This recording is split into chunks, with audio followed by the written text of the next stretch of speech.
Pemerintah daerah Nusa Tenggara Barat mendata peningkatan nilai investasi yang berkembang pesat hingga mencapai 191,27% di daerah dan tidak terpengaruh pada kondisi pandemi COVID-19. Berdasarkan data pemerintah daerah, nilai investasi pada tahun 2020 lalu meningkat hingga 11,6 triliun rupiah, melebihi target investasi nasional sebesar 6.065 triliun rupiah per tahunnya. Dampak pandemi COVID-19 yang masif dan terjadi di seluruh kabupaten kota ternyata tidak berdampak serius pada iklim investasi di NTB pada tahun 2020 lalu. Berdasarkan data pemerintah daerah pada tahun 2020 lalu, tingkat investasi di NTB justru meningkat mencapai 191,27% dengan total peningkatan sebanyak 11,6 triliun rupiah.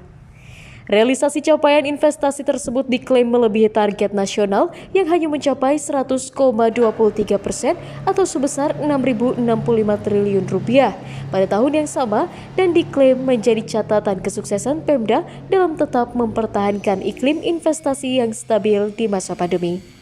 Peningkatan nilai investasi di daerah terdata pada 4 sektor utama, yakni pertambangan sebesar 4.824 triliun rupiah, ketenaga listrikan sebesar 2.560 triliun rupiah, perhubungan sebesar 1.547 triliun rupiah, dan pariwisata 1.643 triliun rupiah.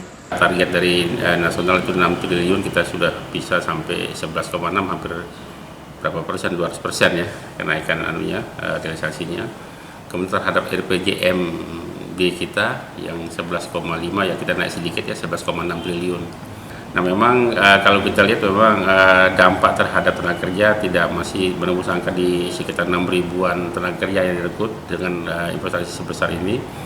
Selain terus mengoptimalkan upaya pencegahan dampak COVID-19 yang saat ini tengah digencarkan, pemerintah daerah juga terus memprioritaskan program pemulihan ekonomi masyarakat melalui program stimulan yang digulirkan, serta dengan mengoptimalkan capaian investasi daerah di semua sektor pembangunan saat ini. Dari Kota Mataram, Emi Kusuma, Tim Liputan, melaporkan.